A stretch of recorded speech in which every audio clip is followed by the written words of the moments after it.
And we're live again, I guess. It's been a bit. I'm hoping my audio is okay.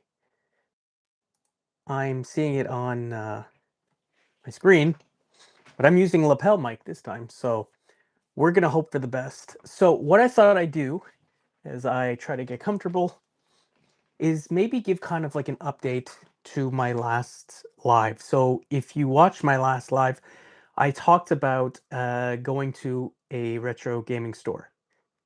Now, the store since then, well, we'll go to the whole story actually first. So, I drove about 45 minutes out of the way to sell some games. I had asked the buyer at the store, I'd sent them a message online, knowing they were a store that was buying a lot, if they would be interested in buying a lot of games. And I picked essentially a lot of titles that were about uh, average price, we'll say about $20. Value, complete, in-box, non-scratched, clean, mostly disc-based games. So they told me they would be interested, and I said, well, can I come on the weekend? They said yes. So I went there on the weekend. This is where it gets interesting. So I priced up the value of all the games. I had something in my last video say that, oh, maybe I overpriced them, but I use the GameEye app, which I believe compares eBay and eBay solds and price charting. So I got approximate value of $430. What's up, Bandit Best? How's it? 686. How's it going? Thanks for joining. So when I drove there, I let them see the games. They literally, one of the salespeople or owners, I'm pretty sure it's an owner actually, valued up all the games that I had brought to their store. So they looked. So at that point, I thought they were interested. I looked around. I picked up the one game that I actually was needing for my NES collection. I'm about 400 games in almost, 396. And they gave me an offer $40. He said, "Oh, I feel really bad, um, but you know what? I can only offer $40 because we're pretty full up on games." Yeah, that was me. Oh, that was you that commented. Yeah. Canadians always higher than USA. I honestly, I find when I go to the States that new stuff is actually, for some reason, always on sale in the States when I go, but the retro stuff seems to be very highly priced. I don't know. Maybe I find the opposite. So just getting back to the story. So I did buy a game in the end. I didn't make a scene because I didn't see the point of making a scene. But the other day I sent them a message and I said, you know what? I said, it would have been nice to know before I drove 40 minutes away that they were not interested in it. I do have the answer that they gave me. I'm not going to show you my phone, but online, what they said, yeah, it was 40 minutes exactly. Ouch, 40 minutes. I'll translate. So they said, hello, we're really sorry. The next time we're going to give you, make more attention to warn you advance on what we would offer. So they apologized. I mean, only after I reached out.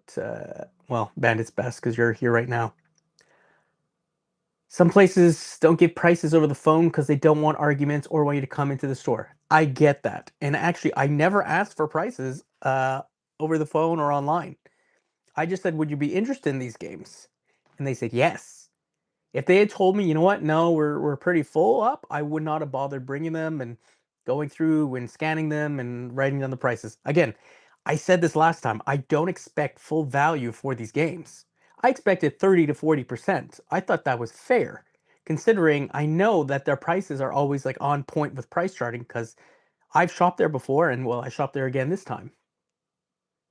Yeah, there's no point of asking for them to give prices online. I would not give prices over the phone if I had a store because you got to see the product in person, see if it works, all that. So I get it, but the simple fact remains they didn't make me. I wanted to drive all the way there, so they did apologize. Now, am I going to shop there again? I don't know. I haven't decided yet. But as it stands, They did apologize, but they had every opportunity to apologize. Let's just say it this way. They had every opportunity to say, no, don't bother bringing the games, we're full, um, before I drove there. And again, they couldn't know where I'm coming from, obviously. It's not like I gave my address or anything. So that's that. So I think at this point I'm letting it go. It's done. Been what, a solid week since that happened. So we're good. And by the way, let me know if my audio's okay because I'm using the DJI mic, so I'm not entirely sure if everything's pretty clear. Moving on from that, what I thought I'd do today is talk a little bit more about things that I do to get my collection, well, paid for. Right now, I'm in a room where I don't have a lot of gaming things. This is, we'll call it like more my Mac room and vintage computer room. So what I do here is I kind of like keep most of my collection. So I always mix it up. So on my left, or it looks like right to you, I have, these are shelves full of, well, computer things. So I have like different Macs throughout this whole thing, and I have wires and all that stuff collected over years, software on the bottom, all that. Behind me over there, I'd have like a little testing station with a CRT I picked up a while back.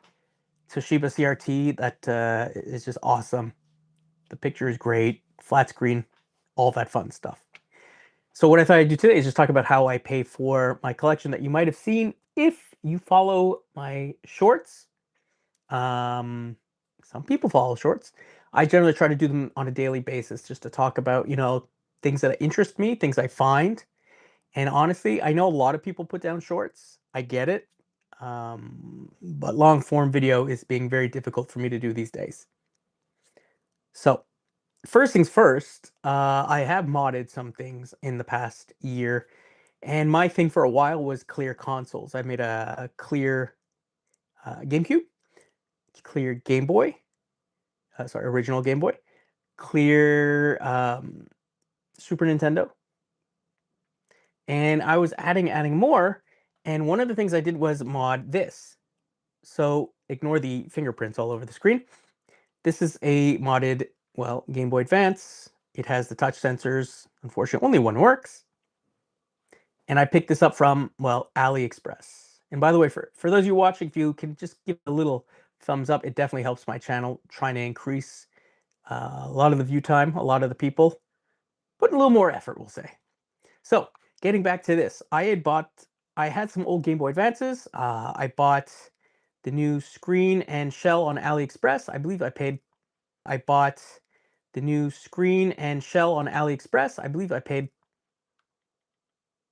I don't know, $60, $70 Canadian. And it comes, generally within like 2 to 3 weeks. I don't know if out there, if you've done this before. Put it together. And then I noticed the next day a small crack, or a few days later, a small crack. Now, since then, that crack has gotten bigger and bigger. I don't know if it's going to show it. I think you can see it right now. We're above the A and B button. It has gone all the way across. So I am just utterly thrilled. So what I want to know, and I'm going to see if I can turn the face tracking back on. Sorry. What do I do? If you watching right now, so if Bandit Best is still there, anybody else watching, what would you do with this Game Boy Advance? Now, it still works, and I'll even demonstrate this. If I can grab some batteries. It still completely works. However, it is cracked. And like I said, the touch sensor part, that, well, never really worked too well to begin with. Maybe because where I put it, the plastic was too thick. Okay.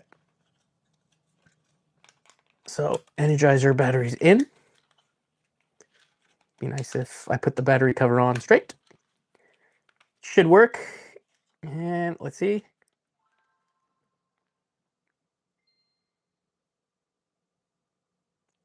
So yeah, there's no game in it. So you're not going to get much more out of that. This still works. I still love the look of it clear, but now I gotta decide. Do I order a whole new kit, whole new screen? What do I do? Do I go back to the original shell? I haven't decided. I've also done a wood Game Boy Advance, but sorry, a wood Game Boy Color. I've been looking for different shell options. Not sure. Now, getting into what I pay, how I pay for everything. A lot of you out there watching now or watching later might get a little upset about this, but I do resell, and let me explain how I do it. I'm not like Phoenix Resale buying games and flipping them online. Um, I wait for certain opportunities, we'll say.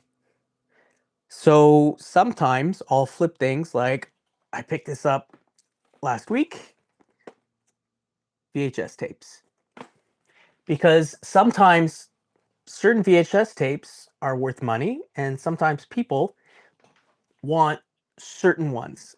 So these I picked up garage sale last week in an area that was a very French area, so I was blown away. They are in English. They work completely fine.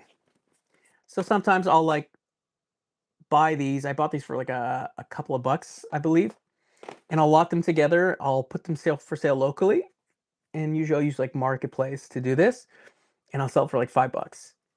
So what you're thinking is it's only $3 profit. Yes, but to me that's the fun of it. Is just building up the funds nice and slowly. I mean, it would be nice to do the funds quicker than that, but you gotta do what you gotta do. I don't generally buy new products. Um, well, not all the time. But if I do and I hang on to it for a while and I resell it, it's usually stuff that's available. So, for example, like I wouldn't buy like a game console. What's up, Will? How's it going? Nice to see you. So I wouldn't like buy a game console like a Switch 2 and try to flip it, right? Or like a Mac Mini, the base model that they no longer make and flip it. I wouldn't do something like that. I would get something that's like more easily available and just hang on to it for a little bit of time, or get something that has been heavily discounted. Because for example, certain stores like Walmart, they each have a manager or someone there per section that can dramatically lower prices if they're trying to put in other products. So one Walmart might, I'll give you an example. I bought a screen. This wasn't to resell, but I bought a screen for myself. I use it kind of like a screen on the right, a vertical screen in my setup. And it was a $200 something screen, so 220, I think. And they had it on sale for $50. Brand new. So sometimes, I mean, I'm not selling the screen, but sometimes I'll get certain products for like stupidly cheap because they're trying to clearance stuff out. And I know maybe in the long run, I can make a couple of bucks. So you give me 1 second. Make sure there's no, okay. For example, this kind of stuff. So I don't know if any of you remember this stuff. They were just selling these fairly recently. It's trying to find my face. So these are kind of like these Sega Genesis remakes with statues and all that. So they had a whole bunch of them. So for example, that was like the basic one. And then they had things like, Sonic 2. And again, they have the statue. So I think they have Sonic and Tails. They have Sonic 3. They have Super Street Fighter 2 and Altered Beast. So this was the whole collection. Now, I believe these are being given away at certain game stores. Well, in the States, I don't know about here, for a little bit. And put that away. So you would go into like a game store and you could pick one up. I bought all of those. So the basic set, I'm not gonna go bother getting it, but the bigger one, I believe originally ran for about $50 on its own. So the one with the fake model one, Genesis, that would open up and it had some of like the bad guys that you could stand there. That was about $50. The cartridges themselves, or the fake cartridges, I believe were about $20 each. Now, my Walmart, or it could be all Walmart Canada, I'm pretty sure at this point, they have the set, so the big one at $9. $12.99, sorry. And then they have the cartridges for $4.99 each. And so I paid very little and I bought the whole set. Now, I like the whole set.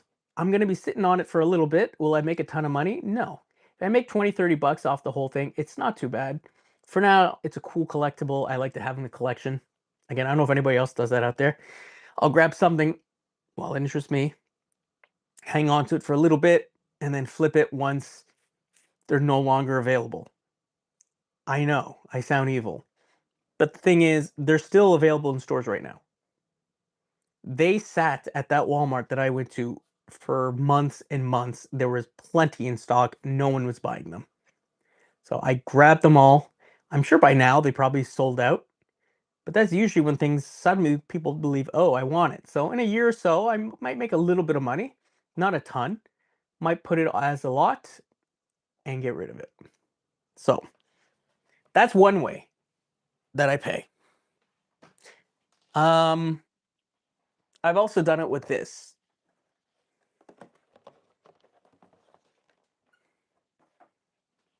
Now these I'm planning on hanging on to for quite a bit, but I only tend to get these when they're cheap.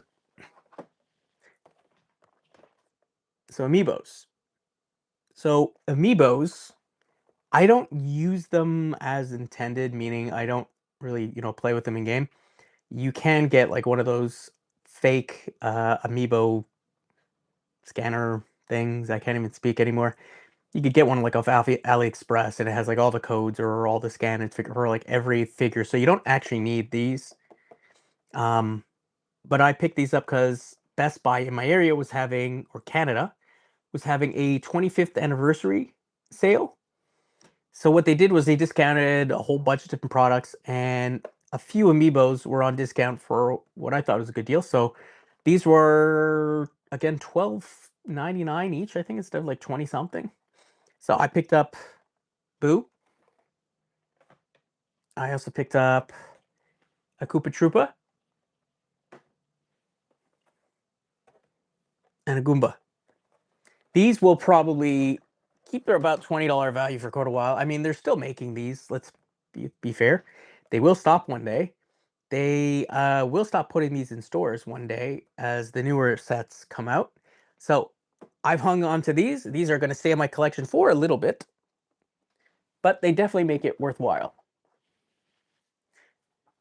Another thing I do, again, like I said, sometimes I have to resell some things to pay for some of the collection, is if I find, nerdy stuff at the thrift store. And here's an interesting thing, because I like finding fun things for my collection at the thrift store. But to me, if you're going to buy to resell it, it's a win-win for everybody. And here's what I mean. The thrift store, they got it for free. And when I say thrift store, we have some in our area that's kind of like, I think it's associated with Goodwill in the States. But I don't know if it's run by the same people because it's the Canadian version. And I get things like this. So this is like a statue for Dragon Ball Z. This is, oh, I just lost his name. I lost his name. But so I picked this up for $3. Generally, I could sell it for like, I think it's like a $70 figure, but I could see like his head is kind of has one of his horns damaged. So I put it for like 10, 15 bucks. If somebody wants to grab it, they can.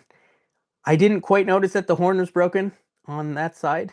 I don't know if you could see it, like right there, as it tries to focus on my face. There, focus on his face. So above my nail. So this, unfortunately, if it sells, it sells. If not, it's not the biggest of deals. Now, I also, and I'm going to have to get up for this one, will go to shows sometimes to buy things. And by shows, I mean like collectible shows. So something I picked up pretty recently are these. So we have the Mario and the Luigi, and these are, original plush from, well, 1988. I picked these up at a collector show, pretty close to actually where, whoop, can't find me, pretty close to where the video game store is. And person had these in a bag for $40. So he wanted to sell them both. I offered him 30 for both. He took it. Is it worth 30 for both? Things are worth what you're willing to pay. So I had this one already. So meaning I had a version of this Mario already. I sold the version I had already that I picked up for like $10 or $12. I sold it for $30. This cost 30, so as far as I saw it, I kind of got rid of one to cover the other. So these are staying in my collection. These are not for resale, but I just thought they were really cool. I actually have somebody in my area or close to my area that has like the bigger versions of these, and they want $1,000 on Facebook Marketplace, but they have the same photo on eBay, so they're selling these giant ones, so not these size, but bigger than this. And he's asking 500 on eBay with shipping or $1,000 in person. I don't think it's worth 1,000. I've seen the Luigi, the big one, for sale at the collector show for $40. So I don't know where he's getting his $1,000 for two of these. That's what it is. So had to sell one of these to cover this. I've also been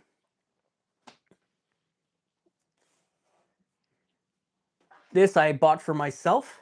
This is probably not going to be resold. This I had never seen before. So I don't know if any of you out there have seen this one before. This is a Super Mario, call it like a banana bag in French. So it's from France. When I looked this thing up, oddly enough, it gave me a listing for eBay in France. So it's early 90s, I believe. I paid $20 Canadian for this. The woman said it, apologized. She's like, "Oh, I'm sorry if it's in bad condition. This thing is like immaculate." So I don't know what she's talking about. Maybe it's slightly dirty, but like maybe right there above my finger, there's like a little scratch. But other than that, this thing is in amazing condition. This is not getting resold because I'm not going to find another one like this in this country because I don't think they sold these outside of France because like I said, the only listing when I search an image of this is for eBay in France.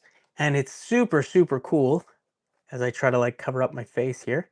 Like, look at the blocks. Just look at everything about that. Like, it's just amazing. So that's staying. But what I do for selling sometimes is I have to refurb things. Now, the way I see it, when I refurbish things, it's actually pretty honest work. So I got this VCR. Someone was giving it away. It's actually a pretty chunky VCR. And it's nothing too special, right? Nothing super special. But I clean it out, refurb it, clean the heads inside of it, make sure it works. And then I'll sell these things for like 15, 20 bucks.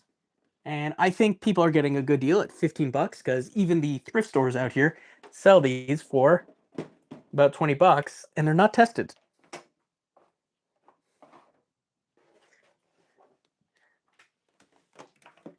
And speaking of reselling thrift stores, just picked this up yesterday for 6 bucks.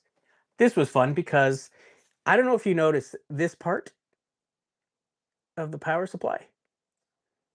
That's the first thing I noticed. Usually when it has that, I don't know if it'll record onto that. Now, I don't think you can see it because it's trying to focus on my face. Kind of see it now. There you go. It's Sega. So this is the Sega Genesis power supply. Now, some of you might say, like, why are you reselling a power supply? I'm not reselling a power supply. But sometimes I find Sega Genesis consoles, and this is for like a Model 2, without the power supplies. people feel better when they have the OEM power supply, the thick brick, even though these things are like 30 years old at this point. People feel better when they have the original brick with their almost like computer, with their console, rather than like a replacement. I could easily sell somebody a replacement and just throw this in. People like to have complete consoles, all the controllers, all the stuff together. So at $6, again, I knew exactly what this was. It was a no-brainer. So I grabbed that. Next thing I was going to try to resell, but I think I'm giving up on it, is this. Oh. So this is extremely heavy. This is yet another VCR. SVHS Twin Digital. It says Electro Home, but I believe it's made by Mitsubishi, because Mitsubishi has a version of this. I think it's just rebadged.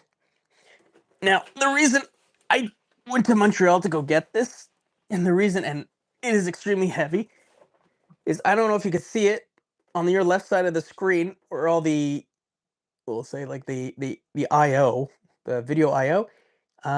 There's S video on this. If you can see on the bottom left. I thought that was amazing. The person listed it for free, saying that there was a tape stuck. And I like how there's like a plug on the back on the right too. Again, this is stupidly heavy. So the person listed it for free. I have to put that down. Let the tape stuck inside. Oh. Ooh. So I picked that up. I was going to refurbish that. Now that might have stayed. It might have gone. I hadn't really decided what I was going to do with it. A VHS player, or SVHS player, from the early 90s with S video on board is not super common, at least not around these parts. I don't know about all of you if you've ever seen one. I don't see them very often. Usually it's like, something with mono audio, or maybe, the RCA like stereo audio, I'll sometimes find. But with S video, that was rare. So I took it home today. It is rusted as can be right now. It is disgusting. It looks like it's sat in a basement. Not really seller, we'll call him a seller, but I didn't pay anything for it. I just had to drive out of my way. Said he had a store where they had, I guess probably was a rental store, because he said VHS, so a rental store.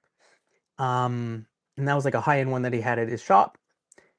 His brother had it. His brother passed away. So he said the tape was stuck inside. He couldn't get it out. So anyways, I thanked him today. I picked it up today, and I was going to refurbish it. Those ones usually, for whatever reason, they just have like a rubber band underneath. From what I was told, once that rubber band is clean, that everything works properly. So I took it apart. I tried cleaning the rubber band first. The thing is, the band seems to work just fine. Now, the tape inside was a very adult tape, a very German adult tape. I'm not going to repeat what it is, because I don't think it needs to be discussed, but the adult tape that was inside, yes, very German. I don't know how to describe it. It was of the adult variety. We'll say it's a subsect of the adult variety tape. Somebody into something. And it was a rental tape, but the title was in German. It, it, it was. It has been thrown away, that tape. Let's just say I got the tape out. It is in the garbage, and I desperately hope nobody looks inside my garbage, because how awkward that tape is. Um, it eventually ejected the tape, so I got that far. But as I worked on it and then put in another of my tapes, I put in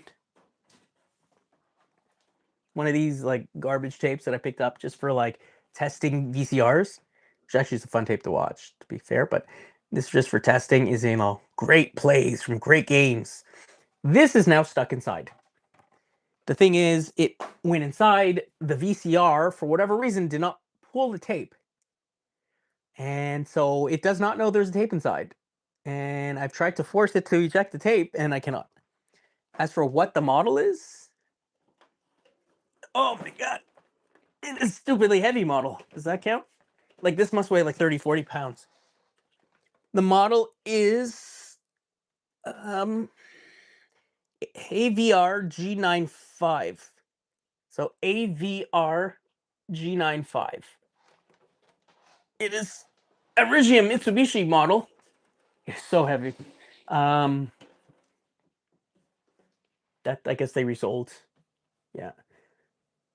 I've tried manually ejecting it. I cannot seem to like get that tape out. So yeah, it is a very old VCR. So he said it was like early 90s. So I'm hanging on to it for now. I putting it off to the side because it is a pain to work on. So we're gonna put it onto the side for now. I couldn't get the mechanism to play. So what it does when it was working semi properly, like you see all the elastic bands spinning around and all that, but the two, I don't know what you call them. I don't even like doing this with my hands. The two parts that move the tape around are not getting any contact with wherever it is, or whatever part is supposed to move them is not working. So yeah, good luck to me fixing it. But if I fix it, I'm probably going to keep it. I haven't decided.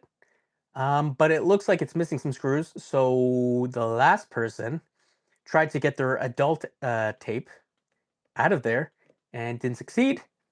So yeah, so I don't know. Maybe they busted it even more. So yeah. Now, last thing I thought I want to talk about is I released a short. If you haven't seen it, yeah, parts only. I don't think I'm gonna get much out of parts only. Um, Nobody's really looking for it. I released a short about collecting. So these days I know I've had to start changing my collecting. So long time ago started with Macs and different computers. Then those things got stupidly expensive. And honestly, I was dealing with a community at the time that was very, let's say, not very welcoming. So I left that community and I started getting to vintage gaming. And then 2020 happened, and then all went to hell and went very expensive. So I've started talking about subsect collecting.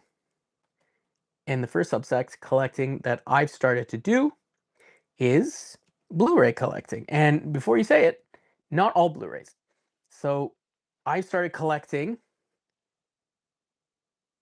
all the superhero movies. Well, this generation, essentially.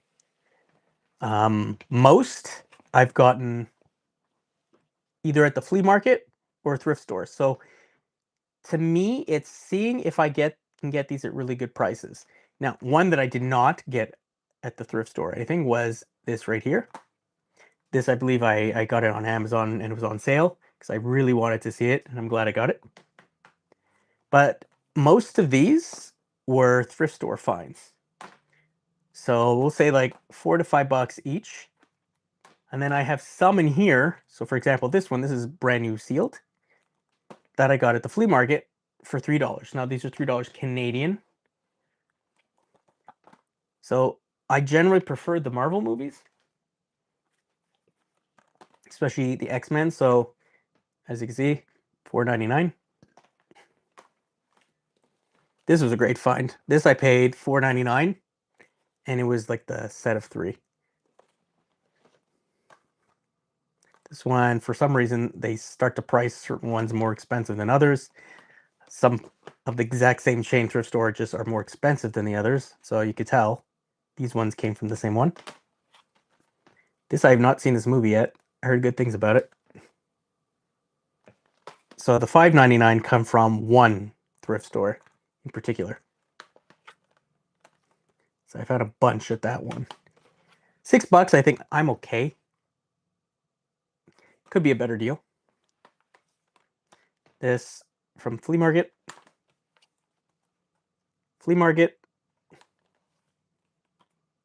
and flea market. So it really depends. So the reason I'm showing you this is I think it's more fun sometimes to get a subsect collecting. So meaning like a little niche. How much each? Sorry, I'm in and out. From $3 to $6. $3 to $6 Canadian. So I don't know, do the math for US is like what, a dollar US is like a dollar 30 something Canadian. So it's cheaper for you. It's not much. Um, yeah. So I've started just getting these and I'm trying to find them in the wild. I have most of set collect subset. You don't set collect full set or subset. So you get specific things that you enjoy. That's fine. I mean, hey, do it the way you want. That's the fun about collecting. So I'm trying to get, like I said, I'm trying to get mostly all the Marvel movies. So this would be like a fun thing to try because Blu-rays are not that expensive generally. And there's HD DVDs and all that, but I don't even have a player unless like, putting on my PS5 or my Xbox Series. But other than that, fun to get the Blu-rays. I mean, it depends what it is. Every time I collect, I don't have to do sets in some sort of compulsive collecting, if that makes sense. No, I mean it makes complete sense. The only so yeah, I'm doing the subset for the Marvel movies. Trying to get them at least. It's not a compulsive thing, but if I could find them at like a few bucks a piece, I'll grab them. And if they're in good shape. Blu-rays generally are in better shape than like DVDs, obviously, and like it's 1080. Um, the only full set that I want at this point for let's say the gaming stuff is NES. Now, am I gonna actually finish it? No, there's some thousand like crazy expensive games in the NES, and I'm probably not gonna pay that money to get them. But I am geared. You know what I dig me about set collecting? Some people get crazy. They any collect has to be a set no matter what it is. No, I get that. I for a while was doing set collecting as crazy as it sounds with like the Wii, but then Wii has so much garbage on it. So I stopped and I tried lotting a lot of the Wii stuff together just to get rid of it because it takes up a lot of room. I don't find like the Marvel movies are going to take up that much room because like they're just let's face facts. Yeah, there's a bunch, but not going to take up tons of space. The NES set is taking up space, however. So again, I'm at 396 I believe NES games. So full sets of PS3, don't recommend it. PS3 is considerably more games than what I do than the NES does. I think NES is what 670 or something like that official games, but I have a bunch of like non-official ones too. I was getting the Famicom games, trying to get some oddball exclusive games while they were cheap. It was my latest thing, but prices go up on those too. Yeah, prices go up on those too. I don't know. Maybe you can speak Japanese. I definitely can't. I'm not a Famicom collector. I have some Famicom games, but I don't desperately need them. I try to like get like the mainstream games, the ones that we kind of got here, but it just has like different covers. Um, but I was saying, yeah, so NES, I am going for the complete NES set, but I'm not. I don't know if you ever watched Pixel Game Squad when they did their full NES set. I get if you've watched their videos, like I watched their stuff, they spent a ton of money and they like load up in like one shot and they finished their set. I think they got everything but like one game because it's like, oh, what's the name of it? The Athletic World or whatever it is. Um, I can't remember. I'm mixing up the name for sure, but that's like a $10,000 game or something crazy. So I don't think they got that one, but they had like every other game. Um, I'm not doing it that way. I'm doing it slowly, so I try to see if I can get like a good deal on a game that's NES, and then just slowly add it in. It's been years for the NES, so and I'm only about 400 in.